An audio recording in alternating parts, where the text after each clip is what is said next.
कोडरमा में 3 सीटें हैं टाइट फाइट में। वो कोडरमा है, बरकट्ठा है और बगोदर। तो कोडरमा में क्या लग रहा है उदय? कोडरमा आकलन कर पा रहे हैं या मदन, कोई बताएं आप दोनों में? कोडरमा में देखिए लालू यादव का आना कहीं न कहीं भारी पड़ा है और वहाँ यादव वोटों का बंटवारा एक तरह से थोड़ा बहुत शालिनी गुप्ता ने, मेन जो बीजेपी के वोटर्स होते हैं, जो व्यवसायी वर्ग के वोटर्स होते हैं, उनके वोटों को शालिनी गुप्ता ने काट दिया है। और ऐसा लग रहा है कि वहाँ नीरा यादव इस वजह से कमज़ोर होती हुई दिखाई दे रही हैं। शालिनी गुप्ता अच्छा वोट प्रतिशत लेकर सामने आ रही हैं और ऐसे में मुझे लगता है कि लालू यादव के आने का फ़ायदा सुभाष यादव को मिल रहा है। ज़रूर है। सुभाष यादव पिछले चुनाव में भी अपना भाग्य आजमाया था। काफ़ी दिनों से वो लगातार कोडरमा में मेहनत कर रहे हैं, लेकिन ये देखना होगा कि जो शालिनी गुप्ता है वो किसके वोट को जो है काटने में कामयाब हुई है। एक होता है कि नाराज़ वोटर जो हैं, अगर नीरा यादव से जो नाराज़ हैं लोग, उसका वोट सीधे अगर सुभाष यादव को मिल जाता तो फिर वो निकल जाते। लेकिन अगर वो वोट शालिनी गुप्ता में चला जाता है तब फिर कहीं ना कहीं नीरा यादव को भी इसका फ़ायदा मिल सकता है। अब एक सही है कि वो एक जनता के बीच में रहने वाली नेत्री हैं, आजसू से जुड़ी हुई थी। आजसू ने उन्हें टिकट नहीं दिया, तब वो चुनावी मैदान में सामने आई। तो उनके साथ वोटर्स कितने हैं, उनको वोट कितने मिलते हैं, ये देखने वाली बात होगी। और जिस तरह से उन्होंने चुनाव प्रचार में शुरुआत में ताकत लगाया था, आखिरी वक्त में वो कमज़ोर पड़ती हुई दिखी हैं। तो इसका क्या कितना असर होगा ये आने वाला वक्त बताएगा। लेकिन लालू यादव के चुनाव प्रचार में उतरने के बाद ये टाइट फाइट में ही रखा जाएगा। देखिए, ऐसे भी मुझे लगता है कि एक एडवांटेज सुभाष यादव को यहाँ पर है। लालू प्रसाद यादव यहाँ आए, भारी भीड़ उमड़ी उसमें। लालू प्रसाद यादव बहुत दिनों बाद यानी यादव वोट पोलराइज कर पाए हैं। लालू यादव पोलराइज करने में भी निश्चित, क्योंकि आज भी यादव के लिए, यादव समुदाय के लिए लालू प्रसाद यादव से बड़ा चेहरा कोई नहीं है। तो यहाँ पर आप ये एक क्लियर कट एडवांटेज है उनका। सुभाष यादव खुद जेल में हैं अभी, चुनाव के लिए बाहर आए थे और फिर वापस चले गए। वो उसका एक तो ये असर हुआ होगा, मैं कंफर्म नहीं कर सकता हूँ कि उनके प्रति एक सिंपैथी लोगों की होगी। ये है या नहीं है वो अलग इशू है। उसी तरह से इसका दूसरा पक्ष ये है कि चुनाव प्रबंधन क्या उस तरह से हुआ होगा जैसा कि उनके बाहर रहने से होता, ज़्यादा तरीके से। उस पर वो सबसे बड़ा फैक्टर है। अगर चुनाव प्रबंधन ठीक नहीं हुआ, लोग वोट देना भी चाहते तो वहाँ का वोट प्रतिशत कितना है। लेकिन एक महत्वपूर्ण चीज़ ये है कि लालू यादव पहुँचे, बड़ी बात है। यादवों का जो एक बड़ा समूह है वो उन्हें एक बड़ा कद देते हैं। लेकिन वहीं से जो सांसद हैं वो भी अपना एक बड़ा कद बना चुकी है। बीजेपी ने यादव समाज के लोगों को काफ़ी ऊंचा पद भी दिया है। और आप भूपेंद्र यादव से लेकर के देख लें तो कई ऐसे यादव समुदाय के लोग हैं जो स्टार प्रचारक के तौर पर जो बीजेपी में भी हैं और वर्तमान में जो सांसद हैं वो वहाँ पर एक अपना प्रभुत्व बनाई है, जिसका फ़ायदा ज़रूर नीरा यादव को मिलता हुआ दिखेगा। और उनके संबंध भी अच्छे हैं। ऐसा नहीं है कि दोनों के बीच में तीखे रिश्ते हैं जिसका कि कहीं ना कहीं भीतरघात का संभावना हो या डर हो, एक पार्टी के लोग जो है उनके साथ खड़े ना हो। ये एक मजबूत स्थिति वहाँ पर बीजेपी की दिखी है। देखिए, अगर आप ऐसे भी देखें तो शालिनी गुप्ता को जो पिछली बार 22% वोट मिले थे, तो कौन कौन से वोट होंगे? नेचुरली स्वजातीय वोटर्स होंगे। और चूंकि वो आजसू से लड़ी थी तो कुर्मी वोटर्स का एक हिस्सा उनके पास गया होगा। तो अब इस बार चूंकि वो आजसू से नहीं लड़ रही हैं तो जो स्वजातीय वोटर्स उनकी तरफ थे वो तो रहेंगे, लेकिन कुर्मी वोटर्स तो उसमें से निकलेंगे। अब वो निकल कर किधर जा सकते हैं? तो दो जगह थी, या तो वो बीजेपी आजसू गठबंधन की तरफ आए या जेएलकेएम की तरफ जाएं। लेकिन जो जेएलकेएम के प्रत्याशी थे उनका पर्चा रद्द हो गया, मनोज यादव का। तो फिर उनके पास कोई विकल्प बचता नहीं है। और ऐसी परिस्थिति में मुझे लगता है कि वो वापस बीजेपी की तरफ लौट कर आए होंगे। अगर कोई और महतो रिनाउंड पर्सनालिटी वहाँ पर चुनाव नहीं लड़ रहा हो तो वो नेचुरली बीजेपी की तरफ लौट कर आ जाएंगे। तो इससे नीरा यादव की स्थिति मजबूत होगी और यादव वोटों में बंटवारा जो है ये मानकर चलिए कि होगा। अगर नीरा यादव 2 बार से वहाँ चुनाव जीत रही हैं तो उनकी भी पकड़ यादव वोटरों पर है, इससे आप इनकार नहीं कर सकते। इसके अलावा योगी आदित्यनाथ जी की भी वहाँ सभा लगी और बटेंगे तो कटेंगे और एक हैं तो सेफ है का नारा भी चला, तो एक उसका भी इम्पैक्ट होता है। देखिए लालू प्रसाद यादव की एक अपनी पकड़ है, लेकिन जो एक मास अपील इन दिनों योगी आदित्यनाथ की हुई है वो भी कम नहीं है, तो एक उसका भी असर होता है। और इसीलिए मुझे लगता है कि योगी आदित्यनाथ की सभा वहाँ पर लगाई गई थी कि अगर कुछ वोटों का बंटवारा हो, चाहे वैश्य वोटर्स भी जो शालिनी गुप्ता की तरफ जा रहे थे उनको भी साधने की कोशिश के तहत ही योगी आदित्यनाथ की वहाँ सभा लगी थी। तो इसलिए मुझे लगता है कि मुकाबला तो बहुत कड़ा है, चूंकि सुभाष यादव जो है वो ज़बरदस्त प्रतिद्वंद्वी हैं। और देखिए पिछली बार यहाँ से अमिताभ कुमार जो है वो आरजेडी के टिकट पर लड़े थे और वो सिर्फ 1797 वोटों से हारे थे, बावजूद इसके उनको इस बार टिकट नहीं मिला। सुभाष यादव लड़े और लालू प्रसाद यादव उनके प्रचार के लिए आए, तो ये बताता है कि ये सीट आरजेडी के लिए भी कितना ज़रूरी है। ऐसे भी जो है इसको गेटवे ऑफ झारखंड कहते हैं कोडरमा को, तो यहाँ से एंट्री चाहती है आरजेडी कि वो बिहार के रास्ते यहाँ आए। क्या मिल पाएगा? मुझे लगता है कि अभी भी बहुत क्लोज फाइट है और अगर मुझे स्लाइट एज देना होगा तो मैं बीजेपी को दूंगा। तो एनडीए पे सहमत है या टाइट फाइट में मैं ज़्यादा चलिए? समय नहीं लूँगा, मैं ज़्यादा समय 2-3 बातें मैं स्पष्ट कर दूँ वहाँ के बारे में। सुभाष यादव लंबी लड़ाई लड़ रहे हैं, लोकसभा की तैयारी की जा रही है राजद की ओर से। सुभाष यादव के बारे में ये कहा गया था कि चूंकि वो जेल के अंदर रहेंगे, चूँकि मामला निपटारा नहीं हुआ है, वो अभी कब बाहर आएंगे अगला बार है। तो एक बात कही जा रही थी कि फिर उनके जो प्रतिनिधि होंगे वो किस तरीके के होंगे। एक वहाँ पे बात था शालिनी गुप्ता के साथ वैश्य समाज है। मैं जहाँ जहाँ गया, मैं जहाँ जहाँ जिनसे बात हुई थी, सारे वैश्य समाज है। उनका तर्क है कि फ़ोन करने पे शालिनी गुप्ता उपलब्ध होती हैं। ये दूसरा जो मुस्लिम समुदाय के बारे में हम लोगों ने बात ही नहीं किया, उनका बंटवारा हो गया आरजेडी में, चूँकि लालू प्रसाद यादव आए ही थे कि यादव वोट को पोलराइज करे और मुस्लिम वोट को पोलराइज करे, इसलिए कांटे की टक्कर है। लेकिन ज़्यादा एज मैं शालिनी गुप्ता को दूंगा, भाजपा के लिए बहुत मुश्किल है। शालिनी गुप्ता ये सीट निकाल सकती हैं। शालिनी गुप्ता ये सीट फिर तो इसे बिल्कुल टाइट फाइट में रखें, चूँकि कोई समीकरण मुझे बन नहीं रहा है। चूँकि अगर मुस्लिम वोटर 16% हैं, अगर उसमें बंटवारा हो जाए और वो आधे शालिनी गुप्ता की तरफ चले जाएं, तब तो फिर नीरा यादव के लिए बिल्कुल ही आसान हो जाएगा मुकाबला। तो नीरा यादव आराम से जीत तब तो फिर वैसी परिस्थिति में अगर मुस्लिम वोटों का बंटवारा हुआ है तब तो एज बीजेपी को जाएगा, ऐसा मुझे लगता है। अब शालिनी गुप्ता कोई करिश्मा करेंगी, मुझे कोडरमा संदेह में बहुत साफ दिख रहा है।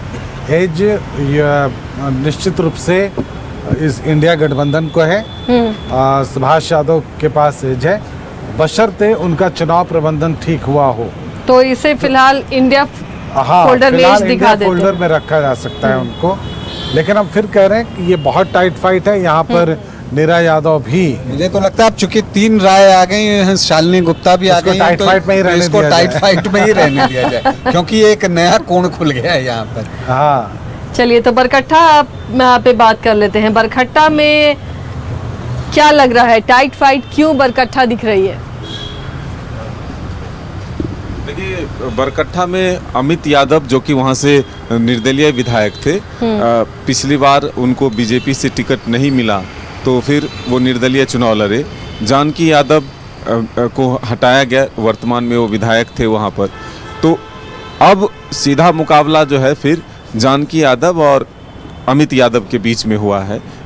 जानकी यादव को जेएमएम ने उम्मीदवार बनाया और अमित यादव को बीजेपी ने उम्मीदवार बनाया। चुनाव से ठीक पहले अमित यादव बीजेपी का दामन थामते हैं। हालांकि 5 साल में जो भी चुनाव हुए या फिर बीजेपी को जहां भी एक निर्दलीय विधायक की जरूरत पड़ी, उसमें अमित यादव एक कदम आगे बढ़ाकर बीजेपी के लिए खड़े रहे। इसका फायदा अमित यादव को मिला कि चुनाव से पहले बिना किसी मुसीबत के, या एक तरह से कहें तो बिना किसी टेंशन के उनको शामिल करा लिया गया। जबकि 23 से 24 दावेदार जो हैं बरकट्ठा से लगातार अपनी मेहनत कर रहे थे उम्मीदवार के तौर पर बनाने को लेकर, लेकिन अमित यादव को पार्टी ने उम्मीदवार बनाया। मुकाबला कांटे की है, वहाँ पर एक दूसरे के खिलाफ जो है लगातार वो लड़ते रहे हैं। तो इस बार जो दल बदला गया है, पाला बदला गया है, इसका कितना असर होता है ये आने वाला तो वक्त एज किसको दे रहे हैं यहाँ पर? एज इस पे अभी फिलहाल कह पाना चलिए मुश्किल है। Tight fight. उदय, क्या आप भी मान रहे हैं टाइट फाइट ही एज देंगे किसी देखिए, अमित यादव, उनके पिता भी विधायक हुआ करते थे, उनकी विरासत भी एक मजबूत रही है, चितरंजन यादव, इसलिए वो पिछली बार निर्दलीय बीजेपी के होते हुए, मोदी लहर के होते हुए इस सीट जीत गए थे, तो उनका एक अपना वोट बैंक है। तो मुझे लगता है कि इस बार फिर वो मजबूती के साथ खड़े हैं। और जानकी यादव, मुझे नहीं लगता, मुझे ऐसा लगता है कि अमित यादव फिर ये सीट निकाल ले जाएंगे। देखिए, मैं क्लियर कट, मेरे पास जो जानकारी मिली है वहाँ पर जानकी यादव के जेएमएम में शामिल होने के बाद से मुस्लिम वोट पोलराइज किया एक तरफ, और उसी के अगेंस्ट में सारे हिंदू वोट जो हम कह सकते हैं, जो भाजपा के जो वोट हैं वो सब अमित यादव की तरफ चले गए। बटेश्वर महतो को अगर कम वोट मिला तो इस बार अमित यादव का निकलना तय है। अमित शाह भी वहाँ प्रोग्राम में आए थे इन्हीं, तो मैं सीधे इसे बीजेपी के खाते में मैं दूंगा। चलिए रंजन जी, ऐसा ही हाँ। देखिए, भटेश्वर प्रसाद मेहता पर बहुत कुछ निर्भर करेगा कि वो कितने वोट लेकर आते हैं। पिछली बार भी वो जेवीएम के टिकट पर चुनाव लड़े थे तो वो 33,526 वोट लाने में कामयाब हुए थे। 15-16% के आसपास वोट था। और अगर आप ऐसे देखें कि मेहता वोटों को अगर आप ऐड करें तो वही वो 17% के आसपास आता है। तो इसका मतलब वो इस वोट को अपनी तरफ जो है अट्रैक्ट करते हैं। हालांकि महेंद्र मंडल भी यहाँ से मैदान में उतरे हैं, जेएलकेएम के प्रत्याशी, वो कितना असर छोड़ पाए हैं ये भी एक बात होती है। और कुमकुम देवी जो है वो बीजेपी की बागी होकर यहाँ से चुनाव लड़ी हैं, लेकिन हमने कई चुनावों में देखा है कि जो बीजेपी के बागी होते हैं उनको एक अटेंशन तो मिलता है, वोट उस हिसाब से नहीं मिलता। अब कुमकुम देवी कितना वोट लेकर आती हैं ये देखने वाली बात होगी, लेकिन जो समीकरण कह रहे हैं उसके अनुसार अमित कुमार यादव का पलड़ा जो है वो थोड़ा सा भारी दिख रहा है। इसलिए क्योंकि अगर आप यहाँ देखिए तो अगर मुस्लिम 16.6 हैं तो एसटी वोटर सिर्फ 2.6 हैं। तो ये बहुत ज़्यादा नहीं हो रहा है, 19-20% का ही एक बैंक बन रहा है। और फिर उसके बाद आप यादव वोटर्स पर जो है वो उस तरफ जाएंगे जो 12-13% है। तो जानकी यादव का जो हिस्सा बन रहा है वो उतना ज़्यादा बनता हुआ दिख नहीं रहा है। तो मुझे लगता है कि ये एज बीजेपी को मिल सकती है। और अन्नपूर्णा देवी वहाँ काफी प्रभाव रखती हैं, उन्होंने खुलकर अमित यादव के लिए काम किया है और वो काफी करीबी रिलेटिव भी उनके माने जाते हैं, तो ये भी एक फायदा है। अन्नपूर्णा यादव एक फैक्टर हैं और वो आप कह सकते हैं कि इस जगह पर थोड़ा सा एज है, एनडीए को है। एज है। बगोदर में क्या लग रहा है मदन? बगोदर की सीट को थोड़ा देखें, आकलन करें, टाइट फाइट में हमने क्यों डाला, अब स्थिति क्या दिख रही है? देखिए, बगोदर में वहाँ से विधायक हैं विनोद सिंह, और इस बार बीजेपी ने भी अपने उम्मीदवार जो हैं दिए हैं, तो अब सीधा मुकाबला जो है वो बीजेपी और विनोद सिंह के बीच है।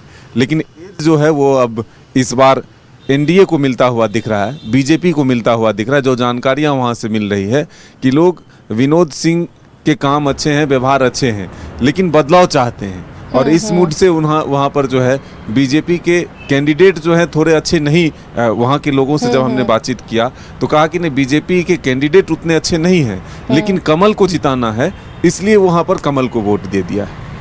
लेकिन बेदाग छवि रही है विनोद सिंह की, तो ऐसे में क्या जनता चाहेगी बदलना? उदय, क्या लगता है? देखिए, कुछ दिन पहले जब हमने बगोदर के बारे जानकारी ली थी, दौरा किया था, तो वहाँ विनोद सिंह के प्रति लोगों में थोड़ी नाराजगी थी। उन्हें लगता था कि ये कभी सत्ता में नहीं हो पाते हैं, क्योंकि वाम दल से संबंध रखते हैं। तो भाई जेएमएम की सरकार बनती है तो भी बहुत विकास नहीं होता है, बीजेपी की सरकार बनती है तो लोगों को ऐसा लग रहा था कि इस बार बीजेपी की सरकार बनेगी, और इस बार वो भाजपा को चुनने के मूड में वहाँ दिखाई दे रहे थे। तो मेरे हिसाब से तो वहाँ एनडीए को इस बार लीड है।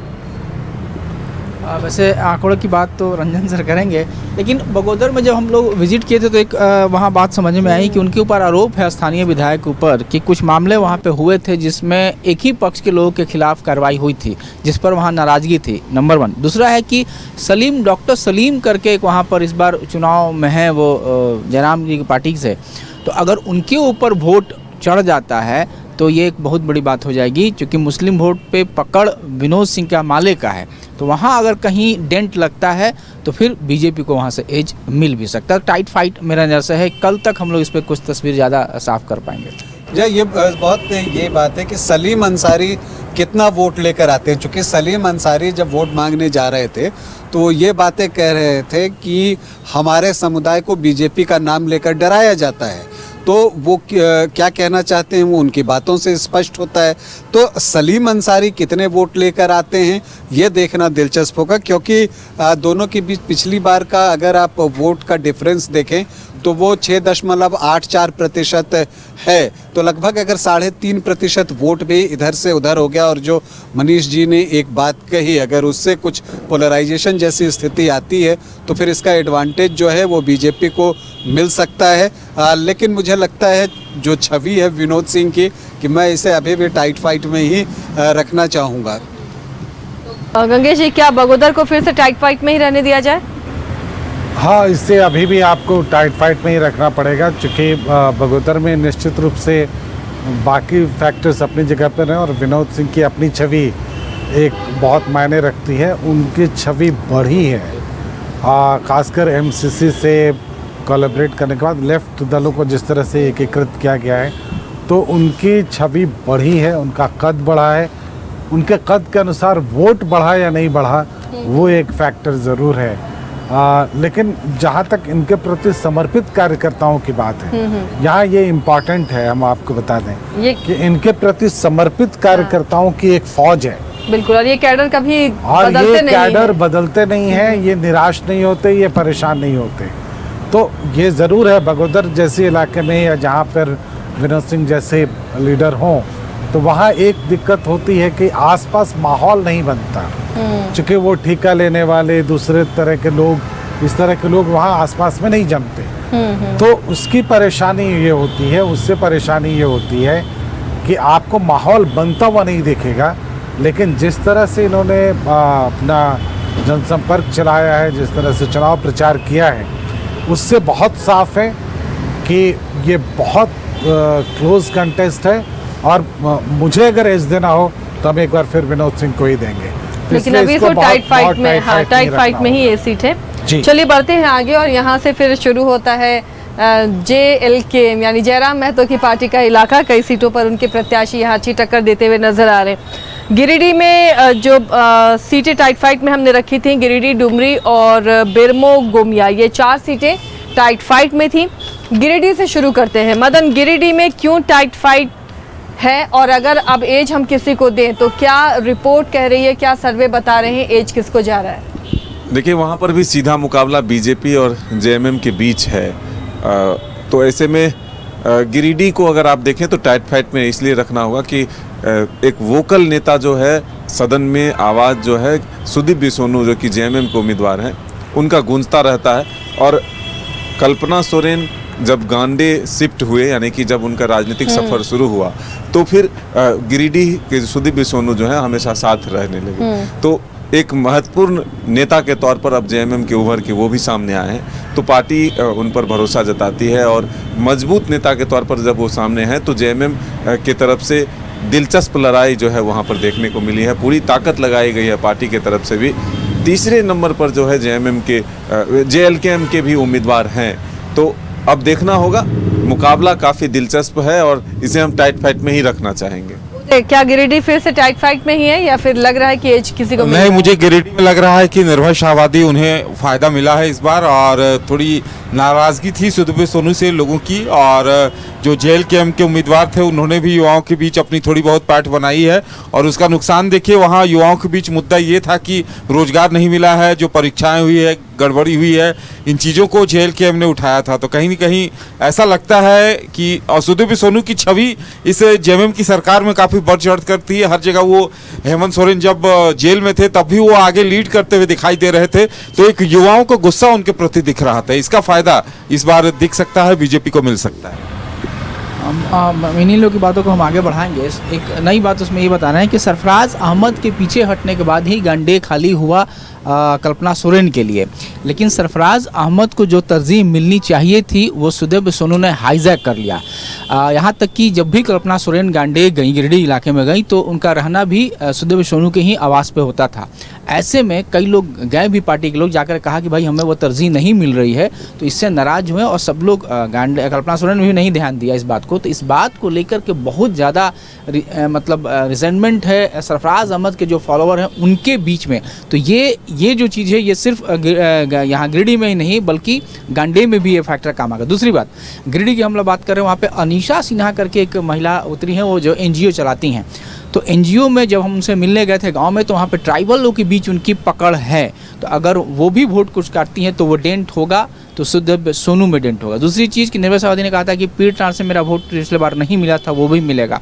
और चौरसिया जो उड़ गए हैं जयराम की पार्टी से, तो ये सब कुछ मिलकर के मुझे लगता है कि इस बार निर्भय सावधी वहाँ से जीत भी सकते हैं। लेकिन चूँकि रंजन जी बताएंगे 15,000 का अंतर है, वो कैसे पटेगा, ये एक वहाँ पर यही चीज़ एक देखने को मिलता है। पिछली बार सुदेव सोनी को 48% से ज़्यादा वोट आया था, और अगर आप ब्लॉक देखिए तो मुस्लिम यहाँ पर 23.6% हैं और एसटी 16.74, तो लगभग 40% वोट जो है वो यहाँ पर एक खेमे में आ जाते हैं। और फिर शेड्यूल्ड ट्राइब्स जो हैं वो 14.7%, तो उस वोट में भी एक बंटवारा तो होता है। तो उस लिहाज से सुदेव सोनू का जो वोट है वो 44-45% के आसपास जो है वो पहुंच जाता है। अब ट्राइब्स में क्या पूरा कन्वर्ट होता है या कुछ हिस्सा जो है वो निर्भय शाहाबादी भी लेकर जाते हैं, या जैसा इन्होंने कहा अनीशा सिन्हा कुछ ले जाती हैं।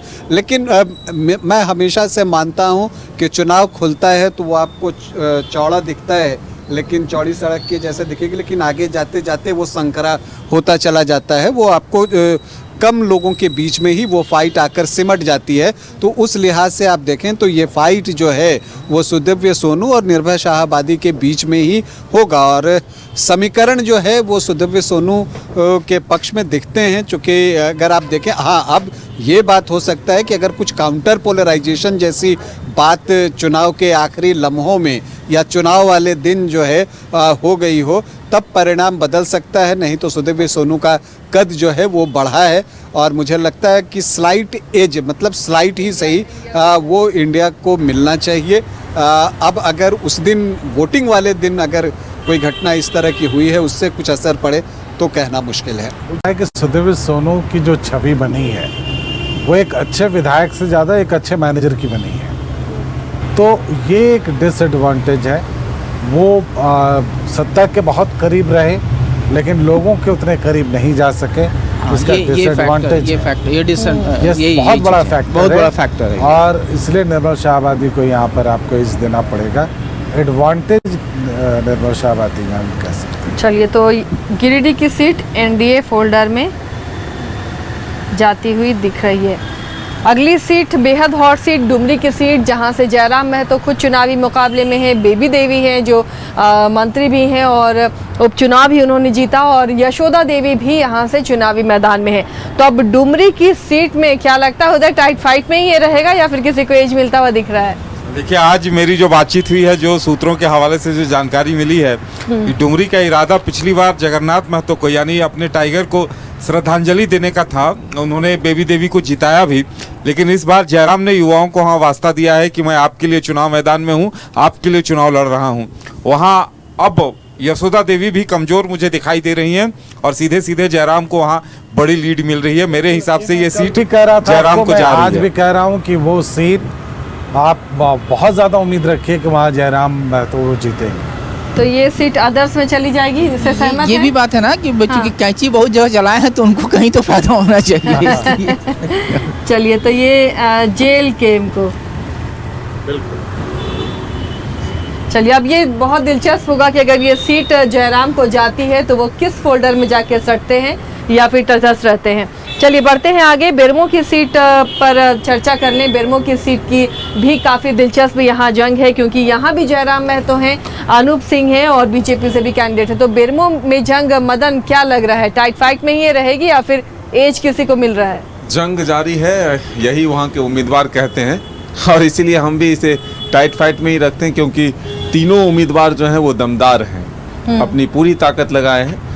राजेंद्र बाबू के बेटे हैं अनूप सिंह, वो भी लंबे समय से वहाँ पर काम करते रहे हैं, तो ऐसे में उनकी भी पकड़ जो है वो मजबूत है। जेएलकेएम से जयराम महतो खुद दूसरे सीट के तौर पर बेरमो से चुनावी मैदान में उतरे और 5 बार के सांसद रहे रविंद्रनाथ पांडे जो हैं वो वहाँ पर चुनावी मैदान में हैं। तो ऐसे में हम ये कह सकते हैं कि कांटे की टक्कर अगर है उस क्षेत्र में तो सबसे उसी महत्वपूर्ण सीट पर है जहाँ की तीनों धुरंधर चुनावी मैदान में। तो एज किसी को आप नहीं दे रहे हैं क्या? ये किसी एक सीट के बारे में हम अगर ये कह सकते हैं कि ये बहुत टाइट फाइट में है और ये अंत तक रह जाएगा जब तक रिजल्ट नहीं आएगा, तो वो बेरमो है। तो इसे एक पॉइंट वहाँ मुझे ये लग रहा है, वहाँ बेरमो विधानसभा में बिहारी मूल के लोग बहुत ज़्यादा संख्या में है, फॉरवर्ड जनसंख्या भी बहुत ज़्यादा संख्या में है।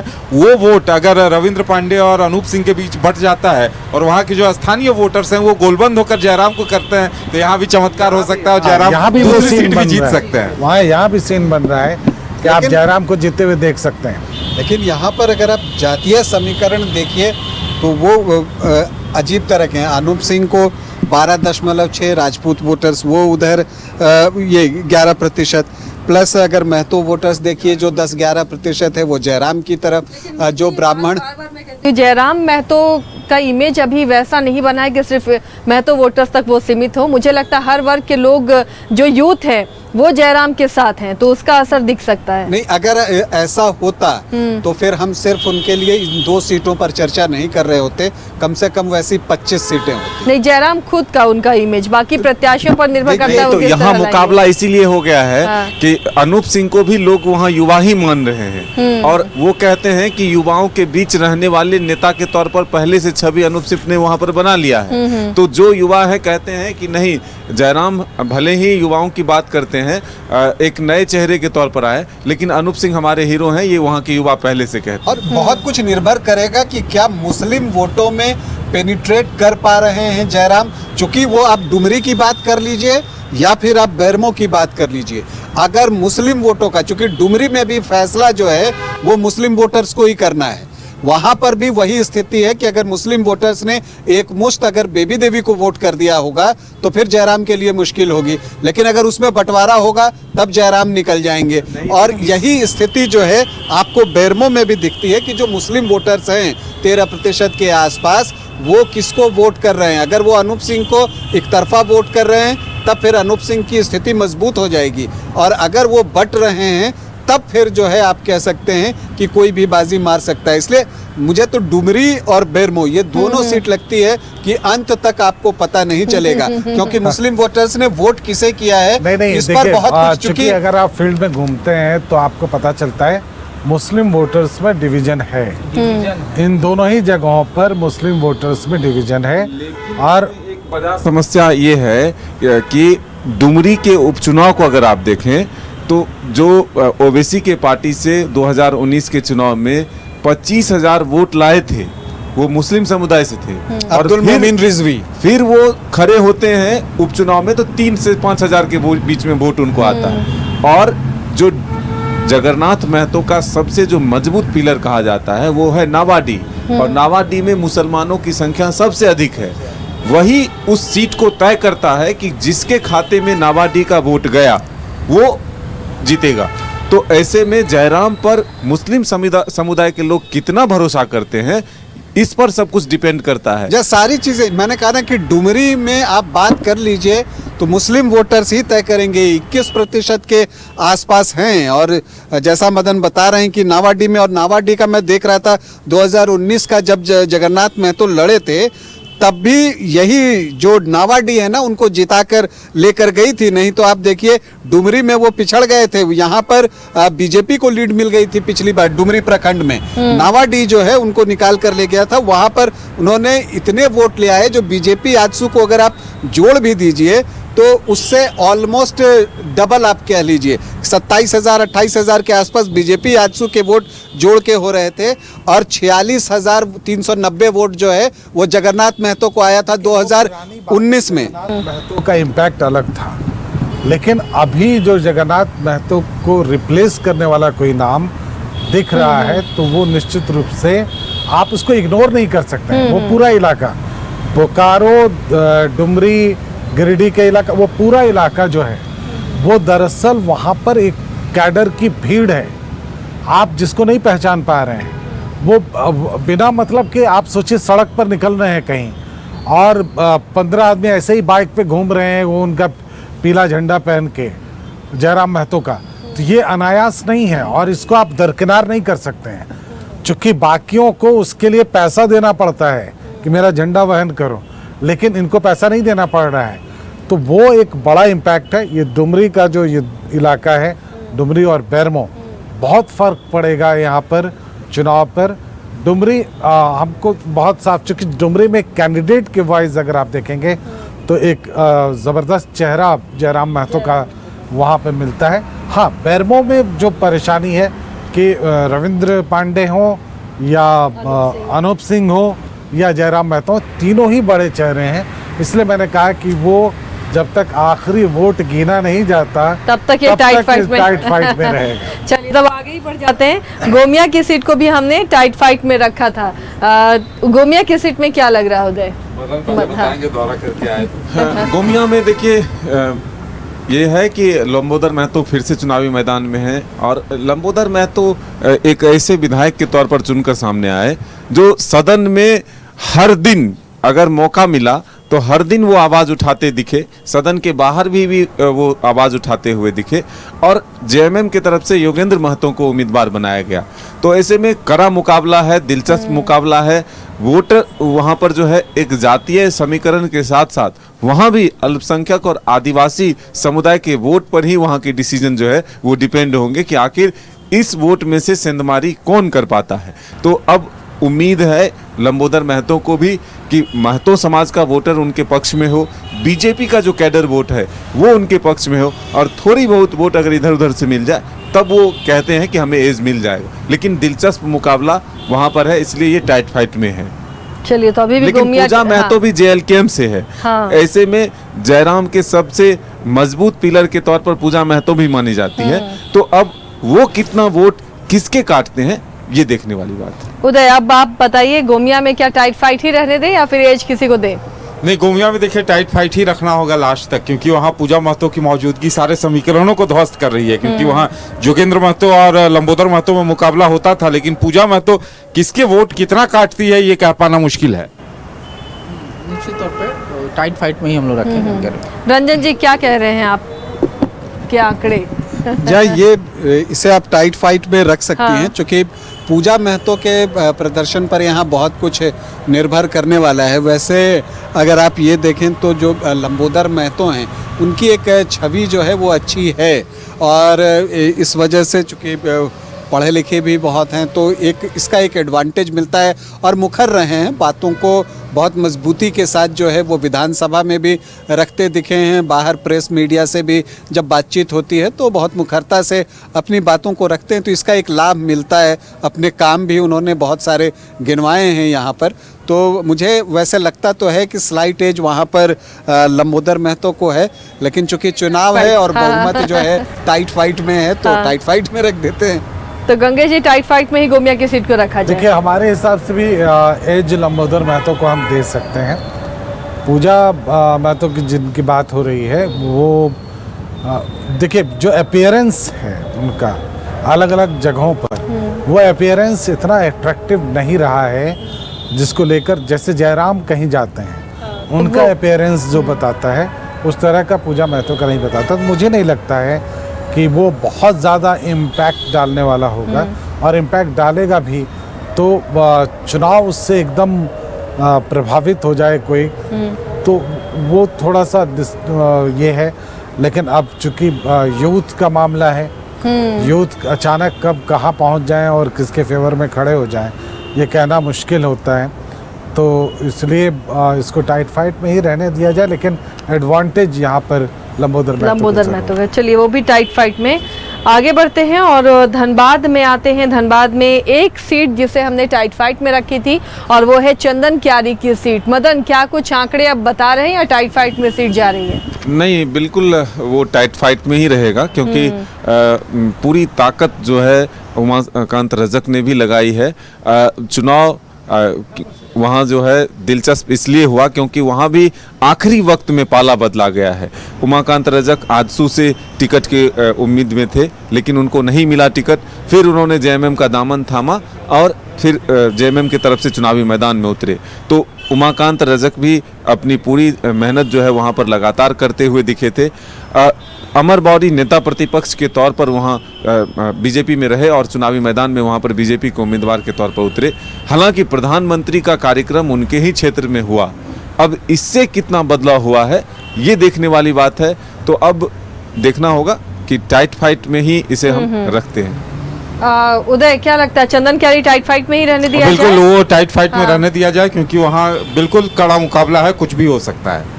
मनीष, आप क्या कहेंगे? टाइट फाइट में जा रही है चंदन क्यारी? अमर बावरी को पार्टी ने जगह दिया है और उन्हें मौका भी दिया जाता है, उन्हें पद भी मिला है और उस पद का वो हमेशा बेबाकी से जब भी मौका मिलता है सभी जगह जाते हैं, कवरेज में सब जगह रहते हैं, तो उनको एक जगह मिला। तो एक लोगों के वहाँ मतदाताओं के बीच में रहेगा कि उनको एक पार्टी ने जगह। दूसरी चीज़ है कि आजसू से जो थे वो आजसू का साथ अब चूँकि गठबंधन में है, इस बार एनडीए में भाजपा हो या फिर आजसू, उन दोनों को मिल करके चुनाव लड़ा है लोग। तो ये जिम्मेदारी बनती है आजसू के कार्यकर्ताओं को भी कि वो भाजपा के साथ पूरी तरह से सदस्य रहे। तो मुझे लगता है कि चंदन क्यारी जा सकता है एनडीए के फोल्डर में। देखिए, चंदन क्यारी में एक एडवांटेज ये है कि चंदन क्यारी में जो चुनाव लड़ रहे हैं अमर बावरी, वो उनका कद बड़ा है। तो उस पॉइंट ऑफ व्यू से अगर हम देखें तो मुझे लगता है कि एक एडवांटेज जरूर मिलता है। लेकिन मामला इतना क्लोज है कि इसके बारे में कोई भी भविष्यवाणी करना मुझे थोड़ा उसमें दिक्कत महसूस होगी। मुझे लगता है यहाँ अर्जुन रजवार तय करेंगे कि कौन कौन जीतेगा। हाँ, चलिए। क्योंकि विजय कुमार रजवार का जेएमएम ने टिकट काटा है, तो अगर रजवार कम्युनिटी में कुछ नाराजगी हुई और वो वोट लेने में अर्जुन रजवार सफल हुए, और चूंकि अब आजसू में नहीं है उमाकांत रजक, तो अब आजसू का संगठन भी वहाँ मजबूत है। तो क्या वो संगठन जो है वो बीजेपी के साथ लगा रहा? अगर लगा रहा तो फिर उमाकांत रजक की स्थिति और कमज़ोर होगी। और ये भी एक बात है कि जो कुर्मी वोटर्स होते हैं जो कि उमाकांत रजक को वहाँ आजसू की वजह से वोट करते रहे थे, क्या वो अर्जुन रजवार की तरफ तो शिफ्ट नहीं हो गए? अगर उनमें से कुछ हिस्सा निकलकर भी अगर अर्जुन रजवार की तरफ चला गया होगा तो वैसी परिस्थिति में एक ट्रायंगुलर फाइट बन जाएगी, और ट्रायंगुलर फाइट में फिर जो है अमर कुमार बावरी को स्लाइट एडवांटेज जो है वो मिल सकता है। लेकिन बहुत सारे इफ एंड बट हैं, तो इसलिए मुझे लगता है कि इसको अभी टाइट फाइट में रखना चाहिए। चलिए, तो चंदन क्यारी टाइट फाइट में है फिलहाल। गोल, जहां 27 वर्षों के सफर में 17,000 से भी अधिक छात्रों ने डॉक्टर एवं इंजीनियर बनकर भरे सफलता की ऊंची उड़ान, जहां साधारण छात्र भी झारखंड टॉपर्स बनकर बना रहे इतिहास। दूरदर्शी शिक्षाविद श्री विपिन सिंह के मार्गदर्शन में मेडिकल एवं इंजीनियरिंग के लाखों छात्रों के लिए आशा की किरण के रूप में गोल, नेशंस लीडिंग इंस्टीट्यूट। बिहार के श्रेष्ठ नर्सिंग, पैरामेडिकल, फार्मेसी, आईटी और मैनेजमेंट प्रशिक्षण संस्थान, इसके मंडल ग्रुप ऑफ इंस्टीट्यूशन